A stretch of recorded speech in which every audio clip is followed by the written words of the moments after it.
You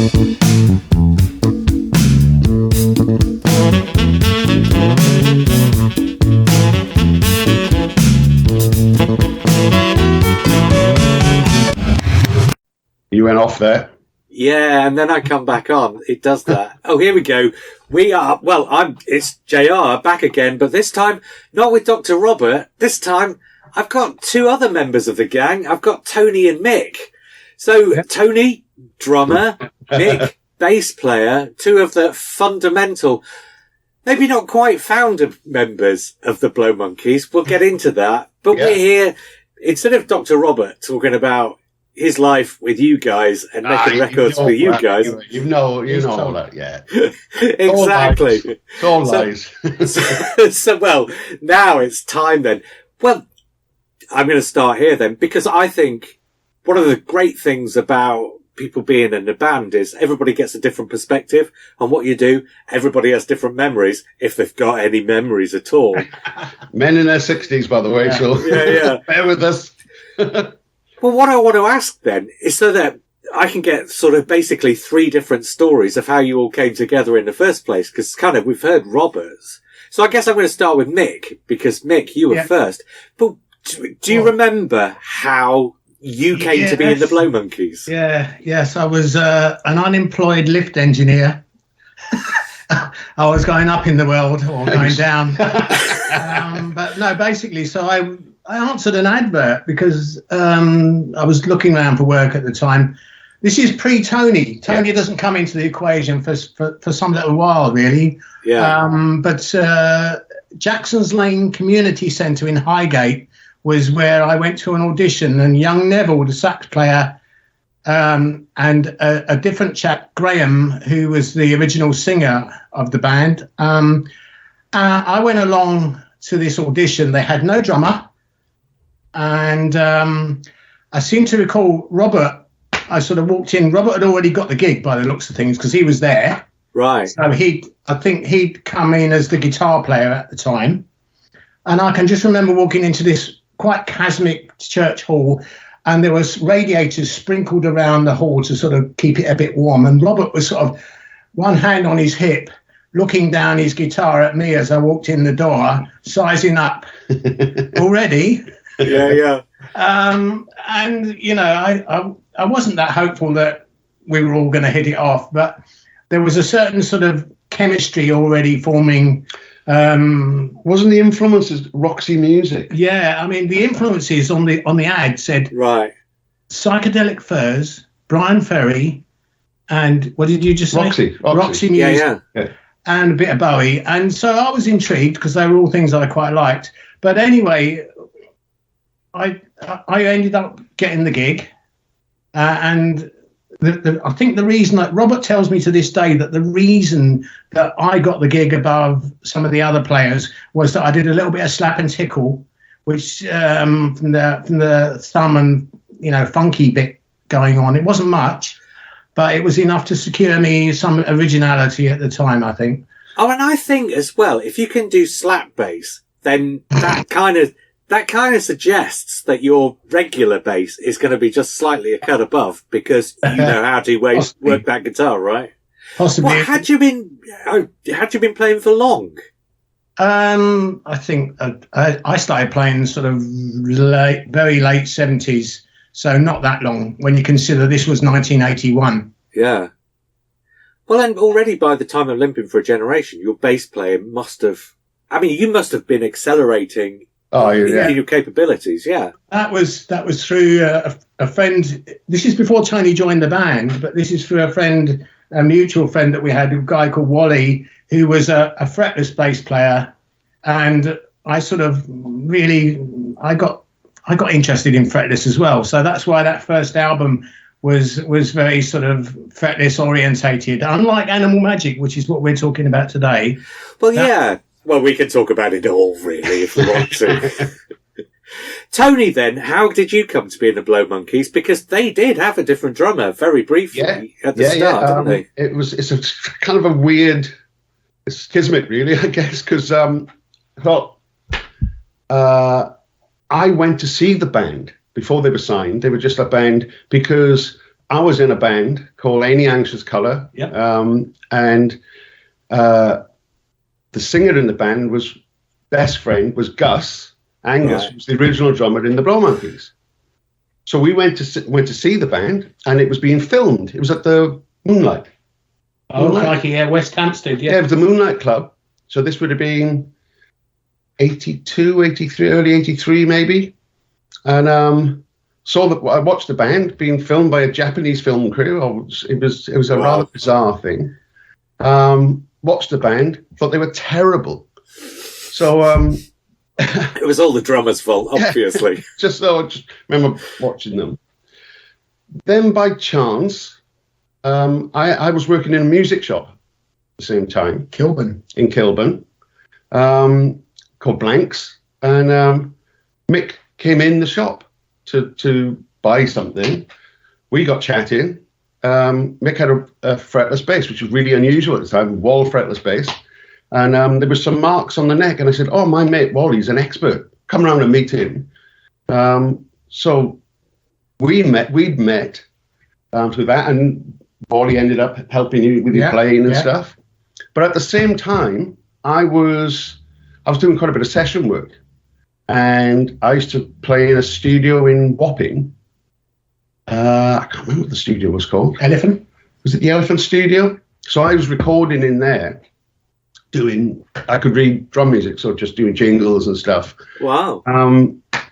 And the boys, they were next door rehearsing. Right. So I remember getting a call from Linda, the manager at the time.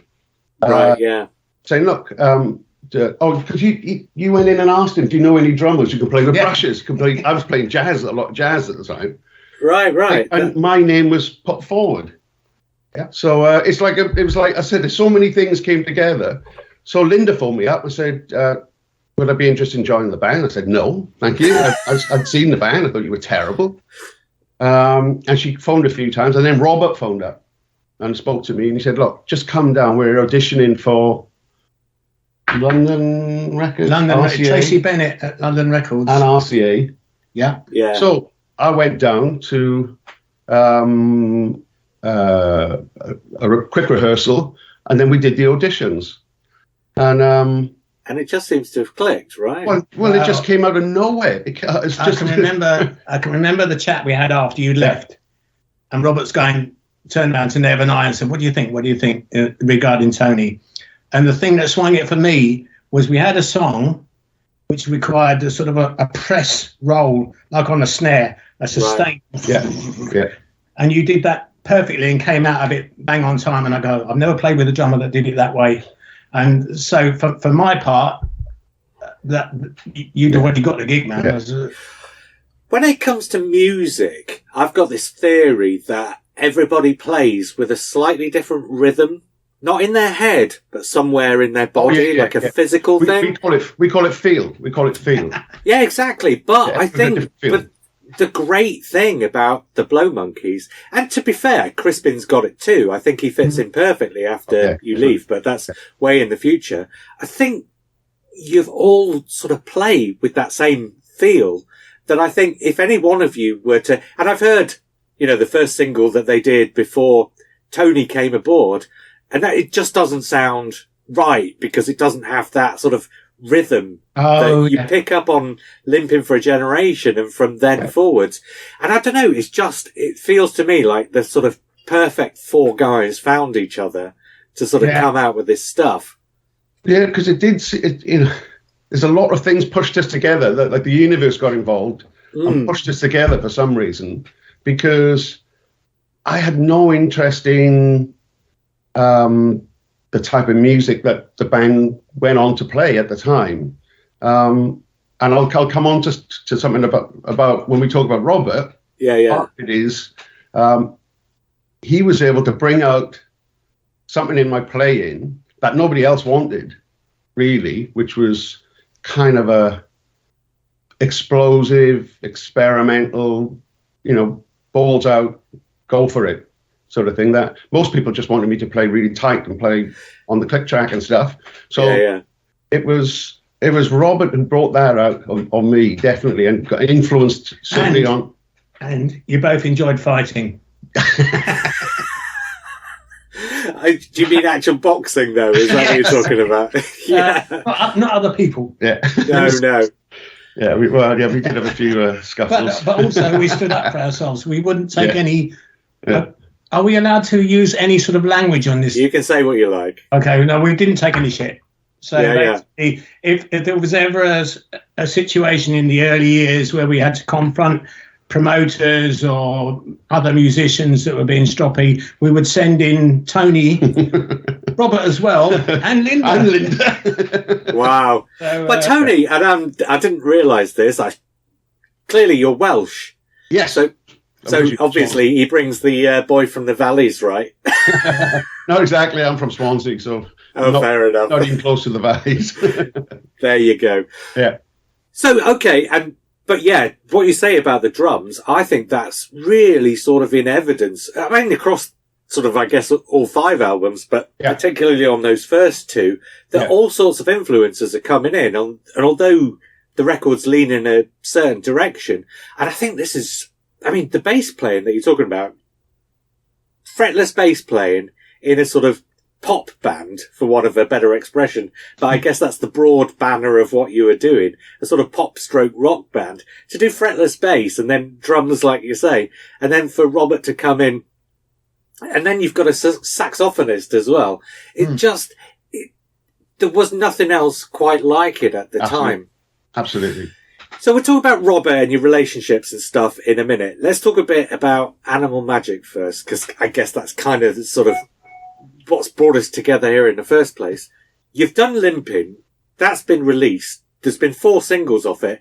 Nothing's troubled the charts, but you've had some good reviews and good notices. And although you've done some weird gigs with bands like the Sisters of Mercy, you kind of, that was a weird one. That was how I found you. But you're sort of, you're moving forwards, you're developing, sort of the evolution of the band is happening. Do you remember, and I asked this of Robert last night, and this will have gone out before this, but can you remember when you went to the studio to record Animal Magic and you sort of, when the songs are coming together and all that, can you remember if there was some kind of feel that the band were just on the sort of cusp of actually breaking through or anything like that?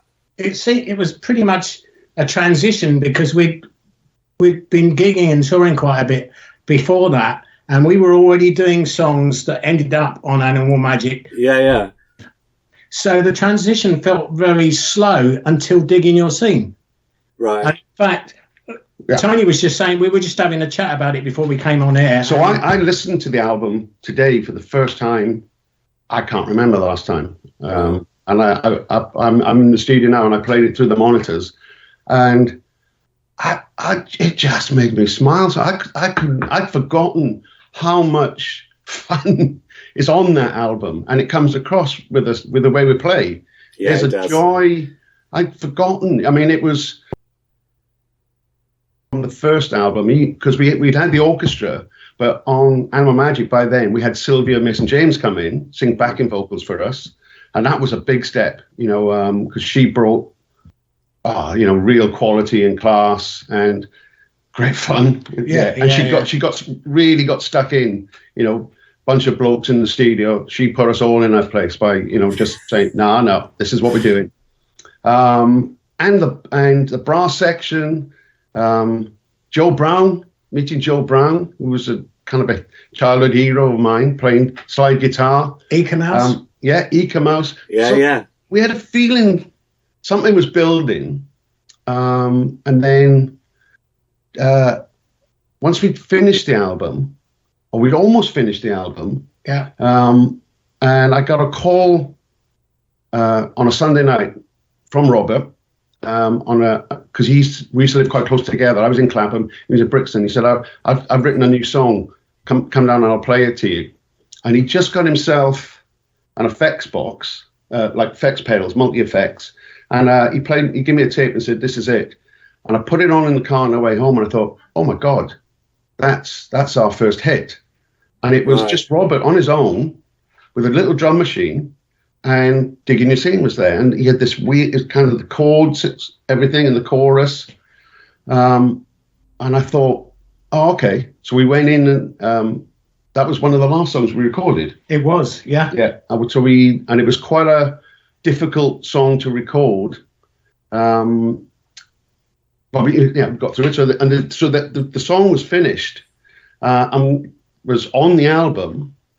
And then I remember our A&R man calling us in, and saying, "Oh, we've had it remixed," and they played the single version, hot off the press. It just come in from, he'd just come back from New York, and played it. And I remember thinking to myself, I'm going to be on Top of the Pops. I'd never heard anything like it in my life. So it definitely felt, as we were recording, more stuff was coming in, but the material was strong. And then the last track, when we did Digging, even before the remix, I just thought, that's a hit. That's a hit song. Yeah. Well, and even with you, because Limping is basically just the four of you guys and not much else. Four of you guys and Pete. Yeah. But really, then when it comes to Animal Magic, there's all these people coming and going from the studio.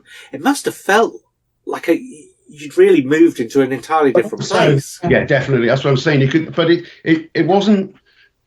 I think Robert may have had it in his head, but it was always a surprise to us when saying, I think we should get a girl in to sing backing vocals on some of the stuff. And really, we've been using her live, haven't we? And percussion. Was Steve Sedilnick doing percussion at that point? Not by then. No, not then. It wasn't. It was after Steve came in. We had Louis Jardine. Oh yes. Very famous Cuban. Yeah, he's on the. We got Saturday Night Live with Ben Hilton. That's right. Yeah, he did it. It was the nearest equivalent to the Tube, because actually you were performing. It wasn't playback.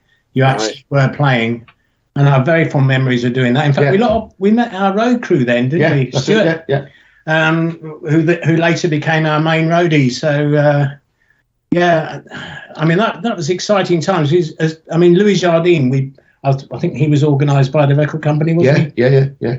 And so there was a big... Oh, and Marius.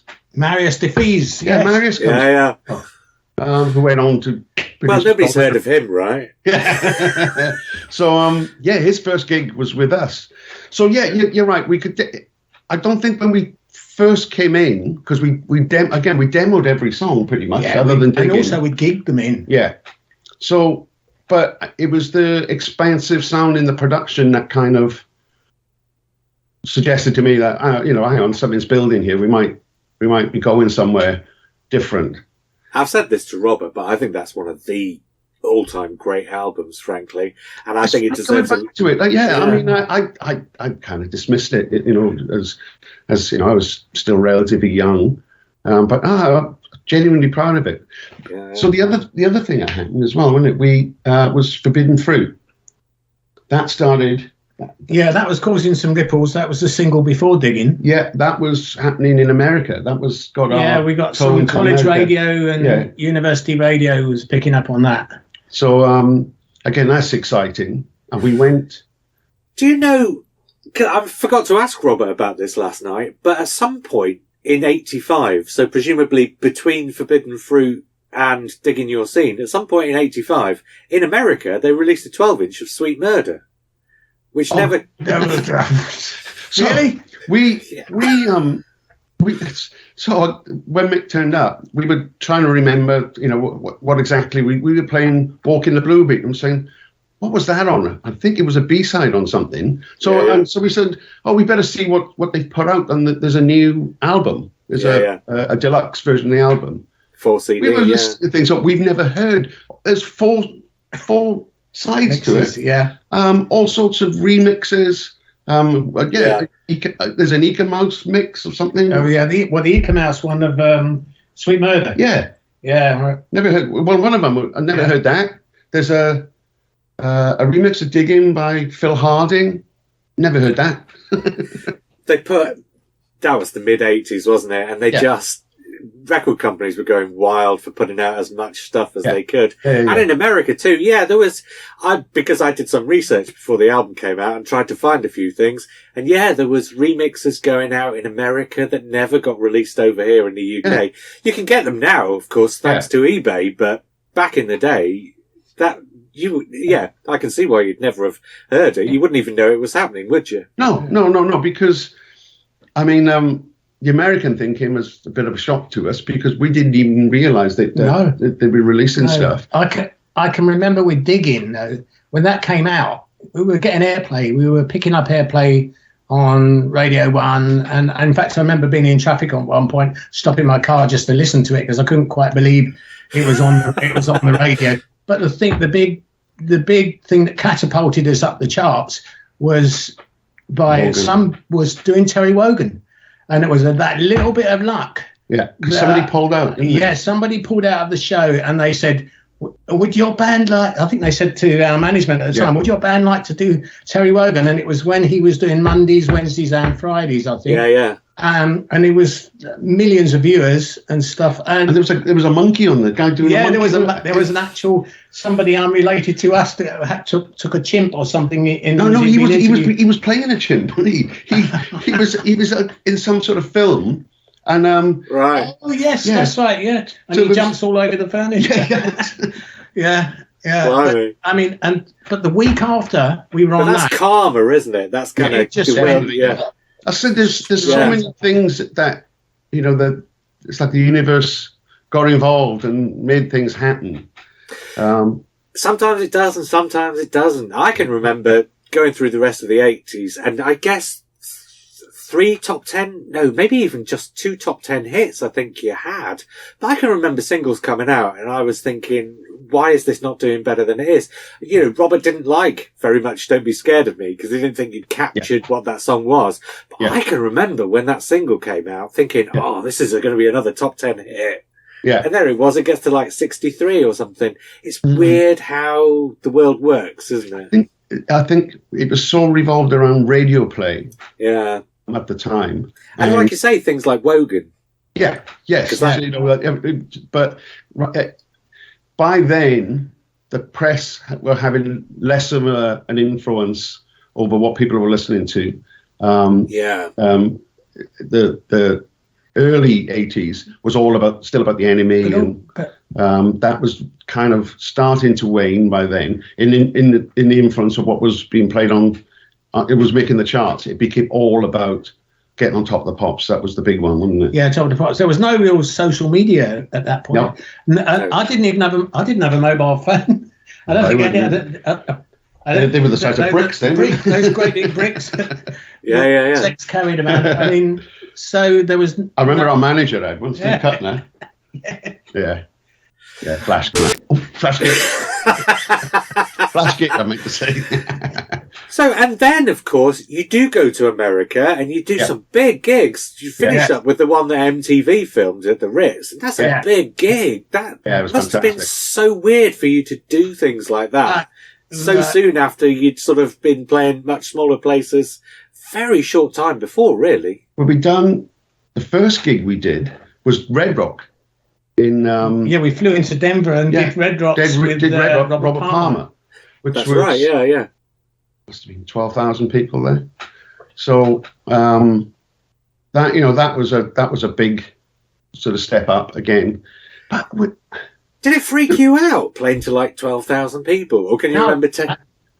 No, not personally. I was just riding it and just thoroughly enjoying. I was going to say I don't know if it was with confidence or youth or. We were a gang. We were also we were very much a gang. Very close. Yeah. And we were in our own little universe, but we projected it without. It never. I think really we give each other out. confidence. Yeah. We give each other confidence because we were impressed with each other.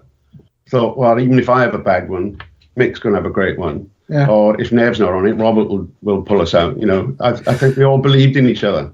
And I get the feeling as well because there's something in your musicianship. Robert obviously talks about how he's sort of self-taught, basically, but So he's not learned to play the guitar in the way that somebody would teach you to play guitar, but he's learned to play the guitar in a way that he's comfortable with. Yeah. And I've got to say, listening to the records, yeah, Mick's bass, definitely. It doesn't sound like any other bass player, I think. Purely out of ignorance. But I think if you're really good, but if you're really good and you feel an instrument and you're not playing like anybody else, that's the thing that makes you distinctive and unique. And it sounds to me like you're four guys who are sort of, once you get into a groove with each other, it's not just unique, but also it feels like it carries you. Like you were just saying about sort of carrying each other. It feels like you get swept up in it. So you don't need to carry each other because you'd all be swept up in a moment, sort of thing. Well, I've got a theory about this as well. It's when we first got signed, we were signed by Jack Stevens. Jack Stevens signed us to RCA.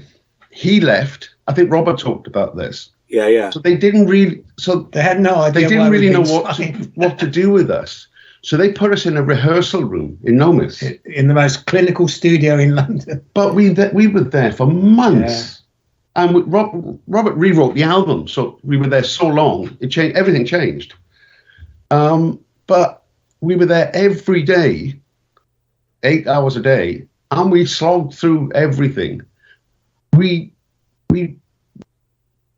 by the time we come to record the album, we got a sound. They changed the original sound was into this new sound, and I think that carried us through. And we all got much better at our instruments because we were in every day, 8 hours, nose to the grindstone, and I think that carried us through, and it also turned us into a gang as well because we hung out so much. So Well, I used to go because Tony's family were all living in. Your parents were in Swansea, so any weekend we had off, I'd just get in the car. Down with me. But you were living with Nev as well for a while. Yeah, we lived in a squat in Stockwell. We were talking about that. With Nev. Yeah, and we remember watching. I reminded me. We saw the first time Thriller was played. I was in the flat. I was in your squad with me, you, Nev, and Nev's wife, Vita. So we were close, really close. So like you socialise outside the band as well as playing in the band and that, So playing these live gigs and big gigs, we weren't phased because we believed in each other, and we'd all bought into it. You know, even me, as I said, I didn't really come from Robert. One of the things I was going to say about Robert, he brought a style of playing out that I didn't even know existed, which is kind of garage. He played me garage music for the first time, and I went, I love garage music now, but I'd never heard surf music, garage music, you know, the Nuggets LP. I'd never heard any of that, and Robert introduced it to me, as well as band called the Laughing Clowns was big influence. Laughing Clowns, and the birthday party. I'd never heard anything like that. And when I heard it, I went, oh, I love that. Right. So that's what you brought out, and that became. I think that's why we don't sound like any other pop band at the time because I think we were listening to different music. I think if you start listening to one thing and you sort of move into something else, then what happens is there's somewhere in between that's unique, and you find that spot, don't you? Oh yeah. But, you know, we wouldn't be able to play exactly like the Laughing Clowns. But there was definitely an influence on us, and there's a raw wildness to it. Yeah. Well, we're channeling the energy. I mean, we had so much energy. Yeah. It's like in lots of ways, but you know. We definitely channeled it with. That's why we got in. Well, you guys got into so many fights. I don't know what you're talking about. They all deserved it, JR. They all deserved it. People trying to rip us off. Yeah. Right, let's get to it then. What's he like then, Dr. Robert? What's Robert like? I think about something. 6'3", 6'4". Oh, he's a pain in the ass. No, Here's the question then. Serious question. Because he's like the songwriter, and then you sort of come in and play his songs, basically. Yeah. Although, obviously, you bring a lot to it, but he brings the songs to you. Yeah. And I guess, because there are bands, and you hear about this, you hear people talking about this, where one guy is the songwriter, and it's almost like an employer and employees. But I very much don't get the impression that that's what it's like with you guys. Yeah, but also, it's not like he's going, right, here's the dots, join them up. Yeah. He's bringing you an idea. He's bringing something really strong in. And for me, I like that little bit of tension. I like that little bit of sort of somebody pushing me that little bit further to develop my style or to sort of contribute in something that maybe I'm not thinking along to start with, but that I'm going to develop. So, yeah, I never had an issue with it. There was always opportunities for us to write, but I've never really written a song in my life. Robert encouraged us, certainly. You know, we all got publishing deals at one point. Yeah. Where he'd say, "Come on, you need to write something," but if you're not naturally a writer, you know, there's not much you can do. I mean, Robert, I think, found it very easy to write. You know, brilliant lyrics. Well, like you say, you kind of you find your niches with each other, right? So it's not like there's a sort of hierarchy where somebody's in charge and somebody else is. I think, but instead, going back to Robert, and you'd be mistaken if you didn't think he's definitely got an idea of where he's going. He can be persuaded otherwise, but you know what I mean. It's not like he's just this amorphous sort of, I don't really know what I'm doing. No. He's way more focused than that. And the songs quite often would develop, but he'd come up and say, "This is, I've got this." Right. And then we'd play it, and then we'd go, "Oh, that's good. Oh, let's do that then. Let's bring that in." And that was enough to keep my creativity interesting, because I said I couldn't write a song even if I tried. So there was a good balance, I found. Yeah. You know, I mean, personally, I liked being stretched in different directions than maybe I would have gone to automatically. I grew up in the 70s with a lot of prog rock rather than the soul stuff. Right. And that sort of pulled me in a certain direction as a bass player. Then I discovered bands like Japan and sort of Brian Ferry and some of the more quirky sort of bass sides. But so Robert has been able to bring out something in my playing that, stretches me in a different direction, and I've really enjoyed. Yeah. So I'm going to ask, because clearly you're obviously having a lot of fun. It sounds like you're having a lot of fun at this point. And I've not asked him yet about the band splitting up, but we have talked about it coming back together. Was it when at the end of the 1980s, was it clear that the band wasn't going to carry on at some point? I mean, there was no animosity. Animosity. There was no animosity, but I think it run its course. I think we realised, okay, maybe it's time that we all went and did something else. And I certainly think Robert was ready to do something else. I could feel that coming. We were less involved in the last album than we were probably would have liked. I thought it was quite fascinating watching it being made, but I didn't really, if I'm honest, feel that part of it. Yeah. Because he'd gone somewhere else by then. So we could all feel it coming. It didn't come as one day he walked in and said, "Oh, I'm splitting the band up." That didn't happen. It was just sort of just naturally happened. Yeah.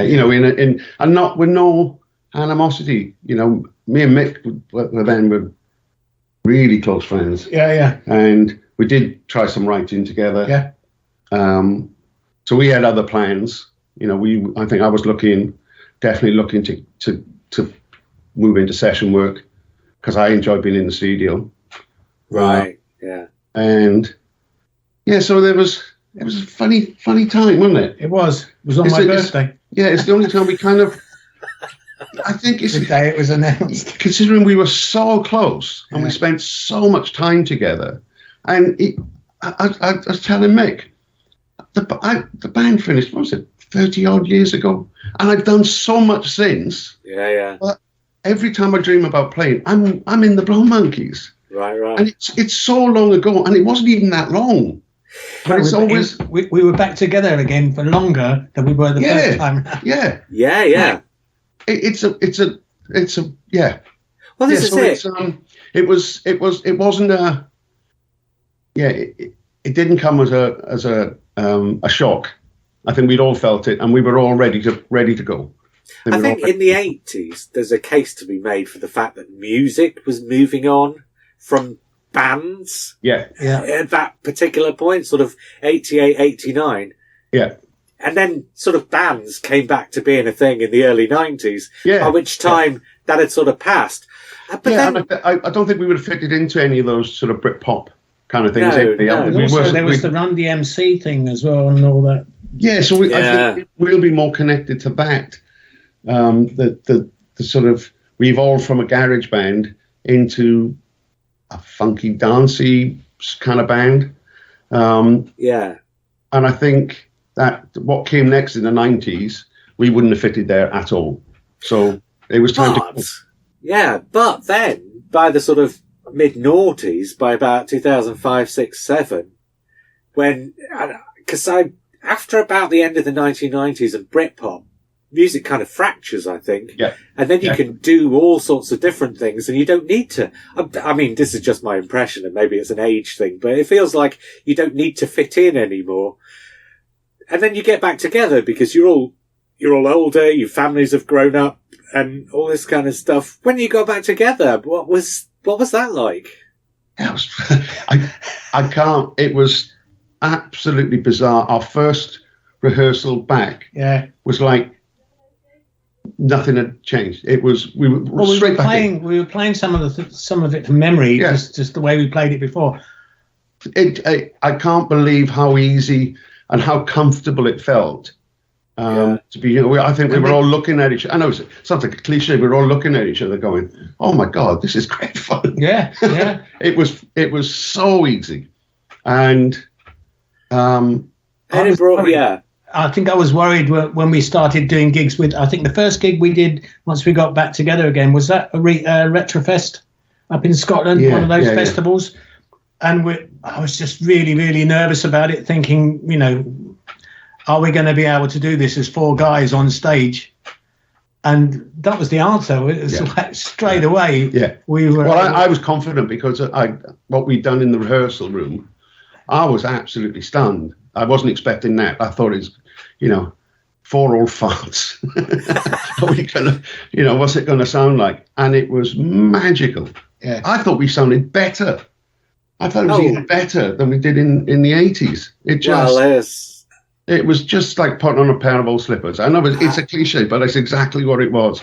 And I loved it. Oh yeah, I've got to say, I think the stuff that you've done since the Reformation is better than the stuff you did before. Not everything. Clearly, obviously, Animal Magic and Limping for a Generation are like my two favourite albums. Yeah. But I think the stuff that you've done since you got back together has got sort of that sort of melange of influences from the early days, as well as a maturity.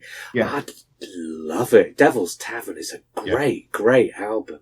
Yeah. That was an amazing album to do. Just to have that opportunity. Great fun. We went over residential and stayed in this studio complex close to where Robert lived, and we just had quite a lot of time, didn't we? And we just went through all the ideas, and it was like the blue touch paper had been relit. It was so much fun. Yeah, it was fun.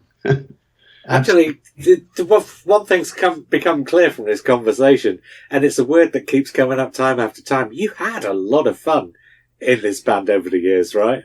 Yeah, definitely. Absolutely. It's life-changing what happened to us. We were talking today about going to America for the first time. I could not believe it. we were flying to New York. We didn't play.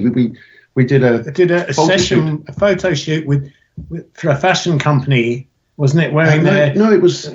But we wore Central Park. Yeah, we wore Calvin Klein. We wore Calvin Klein. Okay. I had a Calvin Klein suit on. We were like models. We had to, and they were filming. It was for Rolling Stone magazine. Yeah. Right. Yeah. So it was a photo shoot in New York. Can you imagine? I'm from Swansea. It was nuts. It was nuts. We didn't go to bed, did we? We stayed up all night. No, we were so excited. Something that maybe you can't broadcast is that Nev, I was chatting to Nev yesterday about this interview, and he had a memory which I'd almost blotted from mine, but we went to a photo shoot. It was up quite high in Manhattan, and the windows overlooked a trailer park. Oh, any bells? And so we could see all the comings and goings of the ladies of the night in the trailer park. that was at the studio. Yeah, that was at the studio. Yeah, it was a photo studio. Yeah, that was at the studio. And it was funny because they were transvestites as well, weren't they? Oh, yeah, but this was our exposure to New York and to Manhattan. You know, right, to a different world. So it was fantastic. Yeah. So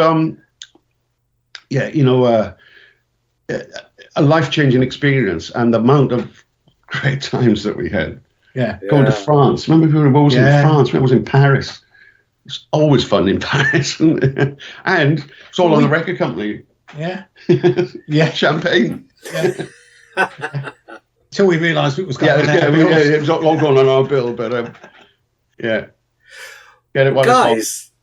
We could keep talking for hours and going through the whole of it. We won't do that because that would be to outstay our welcome. But I think I will finish up by asking each of you in turn. Mick, you first maybe. Is there one song or record or moment or something that really sticks out for you? I mean, I thought you were going to say, what's your favourite song on Animal Magic? I know that I'd sort of... Well, you can do that as well. Obviously, I think... I mean, musically, because we'd gigged a lot of those tunes in before we even went to record it. My favourite track probably is Sweet Murder, mainly because we used to really groove, like look from a live perspective, and I think we captured it on the record. But the groove and the brass and everything else, and also we got Eka Mouse involved with Robert as well, and he was a bundle of fun along with his musicians as well, and the management. Yeah. But I think probably if I had one special moment, it was just coming off of Wogan, knowing that it was about to catapult us up the charts. I think I can still remember the excitement and the disbelief at actually getting on it anyway. Yeah. And just going home in my little yellow GPO van and having some fan chase me down the road and go, "Oh, I thought you were going to get into a limo," and I just, that because at that point, obviously, we hadn't really made any money either. So, does that answer your question? Oh yeah. Well, Anthony, is there anything you'd like to nominate as well? I think I've already told you mine. It was the first time I heard the remix of Digging Your Scene. I thought I'm gonna be on Top of the Pops, and that was my dream, to be on Top of the Pops. And then when we went on there, it's more of a moment than the song, because I think the song stands for itself. The first time I heard it. Well, at the risk of turning it into a bit of a sort of downbeat note to finish the conversation, I should have asked this earlier, but that remix of Digging Your Scene, the two of you were absent from it. Yeah. Yes. Was that a weird moment? Yes. Yeah, it was for me, but I quickly got over it and just thought, I'm going to be on Top of the Pops here. Yeah, fair enough. I was happy with that. I just looked on it that Mr. Lynn was doing a deck for me. Yeah. Mr. Lindrum. I think it was so exciting at the time. It was so radical. Even when I put it on today, I was like, oh, shit, that sounds otherworldly. And like I said, I heard the demo of it. And even when we recorded the studio version of it with us on it, I thought it was going to be a hit then. Yeah. But to hear the remix, and I did feel part of it, I must admit. Robert definitely encouraged me, and just said, don't worry about this. This is, I want you to be part of this. You are part of this. Because, there was he must have felt for us as well. Yeah. It was, no. Well, it was only really, it's the vocal and the sax. Yeah. Because the guitar was the guy from Billy Ocean's session. Yeah. Down. Yeah. Oh, wow. Yeah. Well, there you go. But, means an end. Exactly. Well, and let's be honest, that record, the whole record, the album, that's sort of a tiny part of it, and the rest of the album is clearly the work of a bunch of people who are just having a lot of fun. Having a lot of fun, having a great time. Yeah. And as I said, I'd forgotten about it until I listened to it today. I was I couldn't stop laughing and smiling. Just wow. And how you don't hear music, even there's a lot of gifted musicians out there. They don't get freedom to do what we did. I mean, to bring brass section in, orchestra, backing singers, it just wouldn't happen. That record would never be made now. And fair play to the record company who had no idea what they were going to do with us. Just let us get on with it. Well, on that note, then, thanks for sharing your memories, guys, and sharing your thoughts. It's been great. It's been a pleasure. Yeah, I think we should. And I'll see you is it in Gloucester? You're coming up to Cheltenham? Yeah, you'll see me in 2 weeks. Yeah, just over 2 weeks, isn't it? Or nearly 3 years. I'll see you then. See you indeed. Cheers, guys. Thanks very much. You're welcome. You're welcome.